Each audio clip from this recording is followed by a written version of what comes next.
Adding and subtracting mixed numbers. Whether you're adding or subtracting mixed numbers, it is best to change both mixed numbers to improper fractions first. So this clip is going to bring together knowledge learned from two previous clips. One of changing mixed numbers into improper fractions, and the other of adding and subtracting fractions.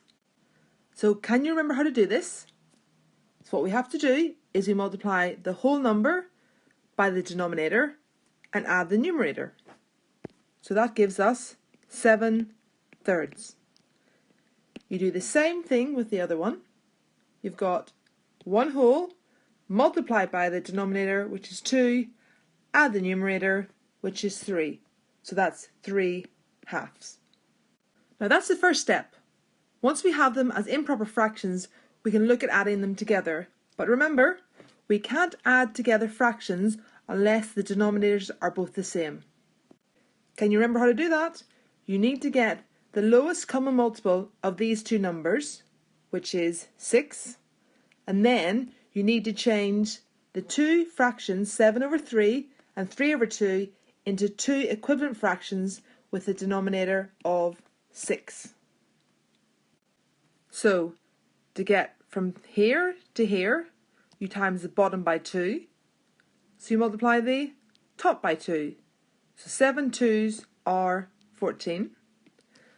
And for this one, from here to here, you multiply by 3, so you multiply the top by 3.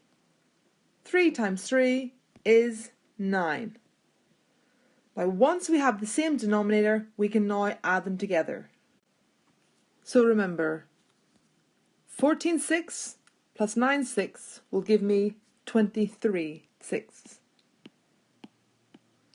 Now this is not my final answer, because remember, whenever you leave an answer, you always have to change it to a mixed number. So currently, this is top heavy. So again, using your knowledge from a previous clip, you see how many 6's will divide into 23. The answer is 3. And then you have 5 left over. So you have 3 wholes and 5 6. Don't forget to check that this here fraction is as simple as possible. It is. Now if we were subtracting these fractions, it would be the same process all the way to the end, but then here, instead of adding the two numerators, we subtract them. So 14 take away 9 is 5 6. And this is your final answer. Let's have a look at this next question. So we have 1 3/5 add 1 4/7. So first thing we do is we change the fractions into improper fractions. So we have 1 times 5 is 5, add the 3, which is 8. So that's 8/5. Then we have 1 times 7, which is 7, add the 4, which is 11. So that's 11/7.